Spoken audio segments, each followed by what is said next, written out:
So opening tayo ngayon ng Diwata Pares dito sa Quezon City. Ngayon ito po yung Morning Star Street sa Sunville Subdivision. I-place ko lang sa inyo tapos papasok tayo dun sa loob. Doon pa talaga sa loob yung pwesto natin. So pakita na natin guys. May billboard tayo. Billboard! Whoa! Siyempre may Diwata Chocolate.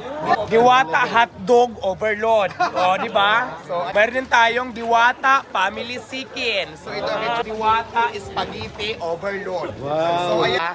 So, meron kaming hinanda na catering muna kasi di ba hindi pa naman tayo magbubukas. Pero may mga menu na din dito na pares tulad ng sineserve natin sa Pasay. Guys, sa kitchen makikita nyo po meron tayong Diwater.